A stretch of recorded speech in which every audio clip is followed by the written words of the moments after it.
Good afternoon student, this is Rashid Hussain from electrical department. Student, पिछले lecture में जो है हम लोगों ने पढ़ लिया है कि रेजिस्टेंस को सीरीज और पैरेलल कॉम्बिनेशन में कैसे करते हैं, और कुछ बेसिक जो है हम लोगों ने न्यूमेरिकल भी 2-3 सॉल्व कर लिए हैं। और अब जो है स्टूडेंट्स आगे न्यूमेरिकल सॉल्व करने के लिए हमें डीसी थ्योरम्स के बारे में पढ़ना होगा। तो स्टूडेंट्स, सबसे पहले डीसी थ्योरम्स जो है बेसिक अगर कॉन्सेप्ट से देखा जाए तो वो ओम्स लॉ ही जो है इलेक्ट्रिकल की शुरुआती, जिसे कहते हैं कि शुरुआती जो है लॉ है। तो चलिए हम लोग जो है ओम्स लॉ को पढ़ लेते हैं कि ओम्स लॉ कैसे होता है और किन किन बातों पे उसको ध्यान रखते हैं और कहाँ एप्लीकेबल है और कहाँ नहीं एप्लीकेबल है। और स्टूडेंट्स जो है हम लोग इसे अच्छे तरीके से पढ़ने वाले हैं कि जिससे कि जो है हमें ये आगे कंपटीशन एग्ज़ाम में भी जो है काम आ जाए, और हमारे जो है ये स्कूल यानी कॉलेज टाइम में जो प्रैक्टिकल हो या जो हमारे थ्योरी एग्ज़ाम हो उसमें भी काम आ जाए। तो अच्छे तरीके से हम लोग जो है ओम्स लॉ के बारे में पढ़ लेते हैं। तो चलिए जो है बिना वक्त ज़ाये किए हम लोग शुरू करते हैं ओम्स लॉ।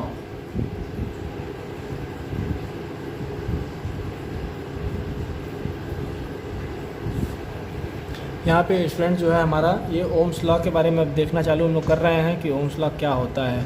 कि सबसे पहले जो है स्टूडेंट हम लोग इस चीज़ का डेफिनेशन लिख लेते हैं। यहाँ पे जो है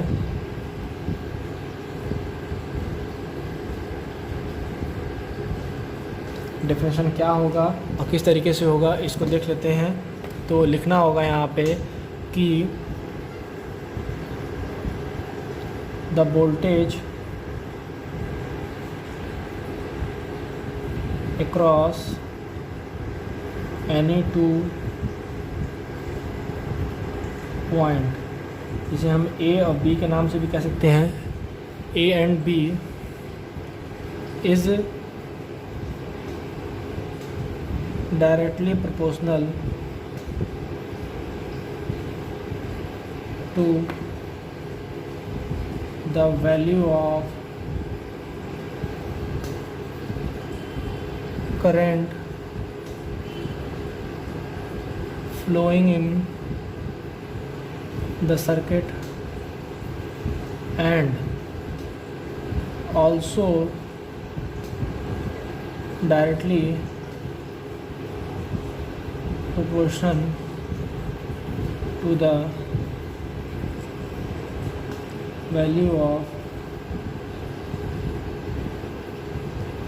resistance।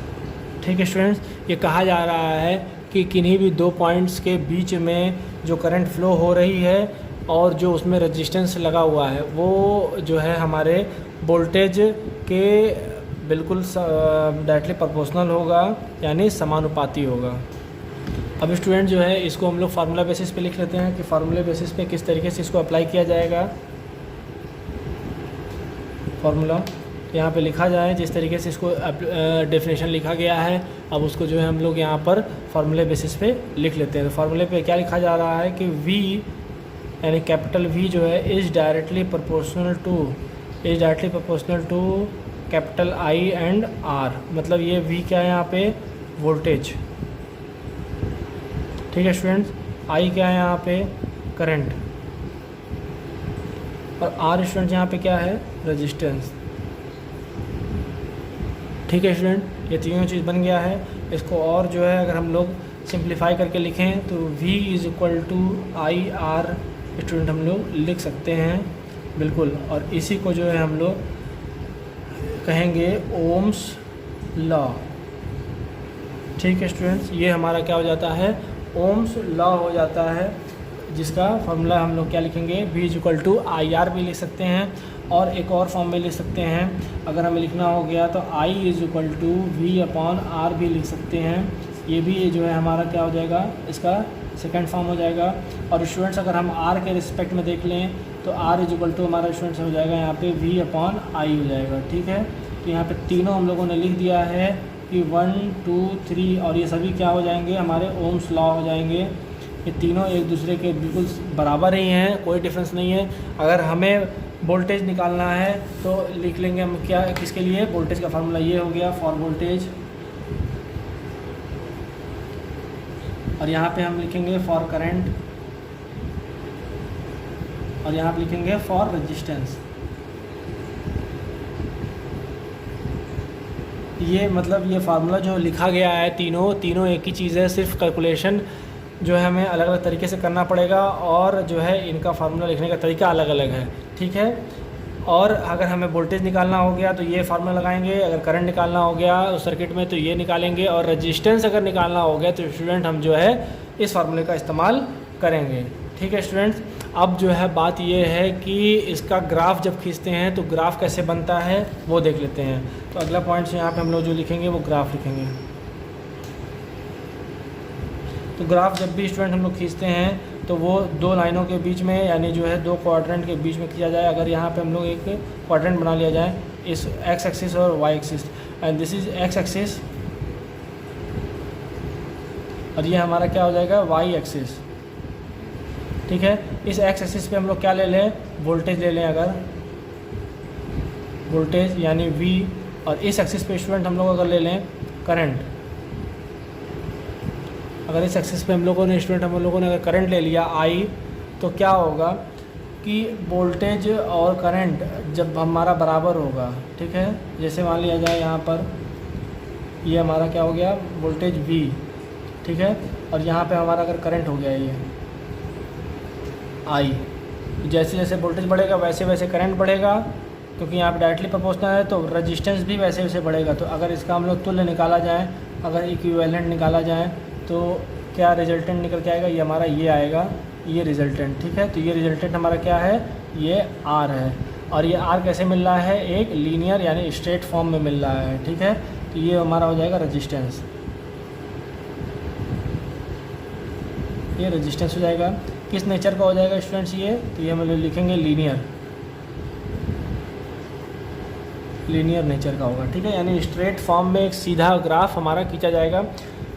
और स्टूडेंट जो है ये तो हमारा बेसिक कॉन्सेप्ट हो गया। और हमारे जो कंपटीशन एग्ज़ाम में पूछे जाते हैं कि ओम्स लॉ में जो ग्राफ बनाया जाता है उसमें रेजिस्टेंस का नेचर कैसा होता है, तो वहाँ पे स्टूडेंट्स ये क्वेश्चन मोस्ट इम्पॉर्टेंट क्वेश्चन है, ये तकरीबन हर कॉम्पिटिटिव एग्ज़ाम में पूछा ही जाता है कि जो है ये रेजिस्टेंस की जो ग्राफ खींची जाती है ओम्स लॉ के ग्राफ में, या रेजिस्टेंस की जो लाइन खींची जाती है ओम्स लॉ के ग्राफ में, वो कैसा नेचर का होता है। तो वहाँ पे एक स्ट्रेट लाइन भी ऑप्शन में हो सकता है या लीनियर नेचर का हो सकता है। तो हम लोग लीनियर नेचर का जो है ऑप्शन लगा सकते हैं या स्ट्रेट लाइन का जो है ऑप्शन लगा सकते हैं, तो वो हमारा एक नंबर वहाँ से मिल सकता है। और बाकी जो चीज़ें हैं वो हमारा थ्योरेटिकल यहाँ से है, इसको हम लोग इस तरीके से बनाएंगे।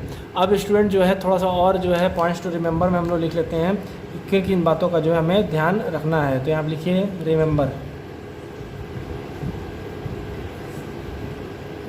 पहला पॉइंट स्टूडेंट होगा हमारा एप्लीकेबल, कहाँ पे हम लोग एप्लीकेबल करेंगे या कहाँ पे एप्लीकेबल नहीं करेंगे। तो यहाँ आप लिखेंगे applicable for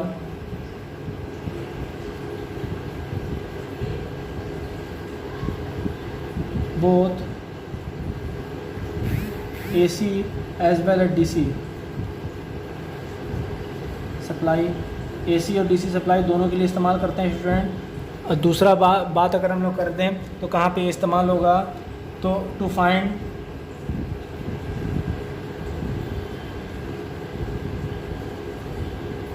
current, voltage, resistance, impedance, power, efficiency, ठीक है स्टूडेंट्स। ये इन सब चीज़ों के लिए निकालने के लिए इस्तेमाल कर सकते हैं। करंट को स्टूडेंट हम लोग जो है I से दर्शाएंगे, वोल्टेज को स्टूडेंट हम लोग कैपिटल V से दर्शाएंगे, और R को जो है कैपिटल R से, इम्पीडेंस को स्टूडेंट कैपिटल Z से, पावर को स्टूडेंट P से, इफिशियंसी को जो है इफिशियंसी ये हमारा सिंबल बना देते हैं, ठीक है स्टूडेंट। इन सब चीज़ों के लिए फाइंडिंग के लिए हम लोग जो है ओम्स लॉ का एप्लीकेबल करते हैं। अब और जो है इसका जो है स्टूडेंट थर्ड पॉइंट हम लोग लिख लेते हैं कि where it is not applicable. तो यहाँ आप लिखेंगे Ohm's law is not applicable in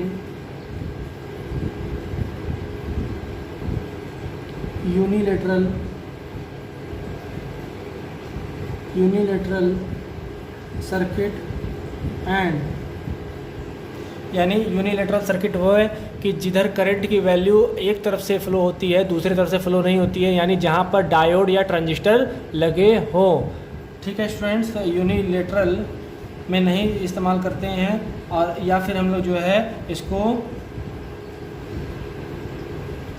linear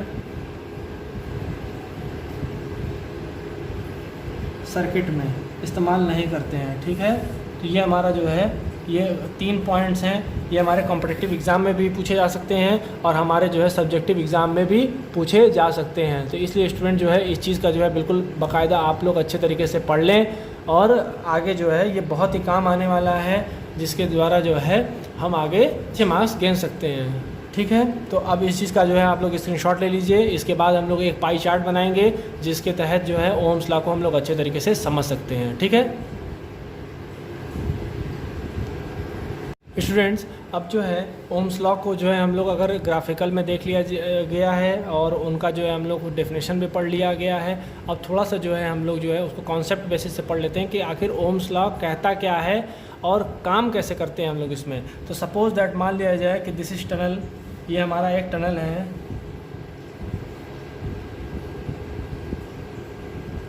ये मान लिया जाए एक टनल है और यहाँ से एक कोई आदमी फ़्लो कर रहा है, यानी जो जा रहा है। तो ये आदमी मान लीजिए यहाँ पे लेट के इस तरीके से जा रहा हो।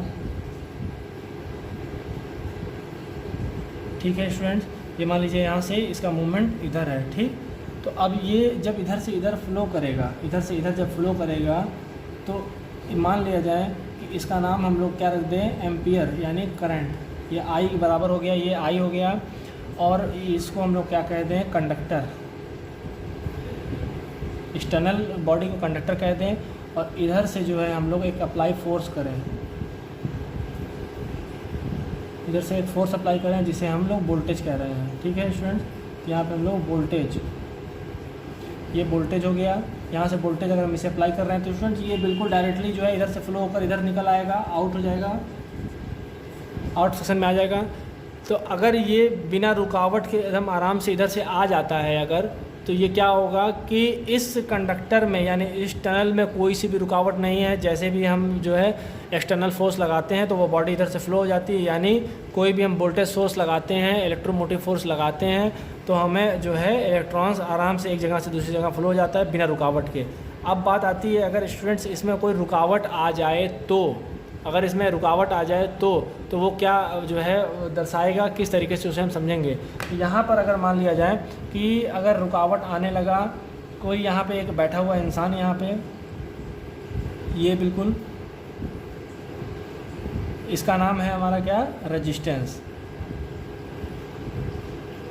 ये क्या है, ये रेजिस्टेंस है। इसने जो है बहुत ही कोशिश करने के बाद यहाँ पर रोप डाला, मतलब रस्सी से बांधा इसको। तो ये जब रस्सी बांध के स्टूडेंट अगर इस चीज़ को अगर खींचेगा अगर, तो ये क्या होगा कि यहाँ से बीच से श्रिंक करेगा, ये यहाँ से श्रिंक करेगा कि नहीं।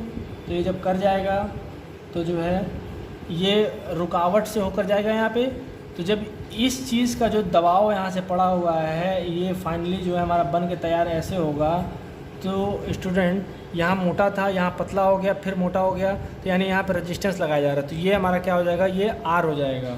तो अब यहाँ से हम इस कॉन्सेप्ट को देख सकते हैं कि जैसे ही हम वी सप्लाई दे रहे हैं तो इन दोनों के मल्टीपल ही तो आउटपुट आ रहे हैं। जो ताकत ये लगाएगा, जो ताकत ये लगाएगा, तो यहाँ से आउटपुट हो जाएगा। तो V is equal to I R, यहाँ से फार्मूला आ गया स्टूडेंट्स। ये हमारा जो है ओम्स लॉ को दर्शा देगा। तो ओम्स लॉ, ठीक है। और यूनिट की बात करें, अगर ओम्स लॉ की यूनिट क्या होती है, तो यूनिट इज इक्वल टू क्या होगा स्टूडेंट्स, ओम। ठीक, ओम, जैसे इसको ओम्स कह देते हैं। ठीक है, इसको सिंबल यहाँ बना लेंगे और इस चीज़ को जो है आप नोट भी कर लीजिए, जिससे कि ये जो है हमेशा ये याद रहे और समझ में भी आए। आई होप सो स्टूडेंट जो है ओम्स लॉ आप लोगों को समझ में आया होगा। अब जो है आप इसके प्रैक्टिस करेंगे, उसको समझेंगे, इस वीडियो को 2-3 बार देखेंगे और जो है इसके अगले लेक्चर में जो है स्टूडेंट हम इसके बेसिक कॉन्सेप्ट को पढ़ाएंगे और न्यूमेरिकल्स को सॉल्व कराएंगे कि numericals based on the Ohm's law. Ohm's law पे जो भी जितने भी निर्धारित जितने भी जो है उसके हिसाब से सॉल्व किए जाएंगे ओम्स लॉ के, वो सारे जो है न्यूमेरिकल्स हम अगले लेक्चर में आप लोगों को सॉल्व कराएंगे। तो जो है आप लोग अगला लेक्चर बिल्कुल मिस ना करें, उसे देखें ज़रूर। Thank you, have a nice day.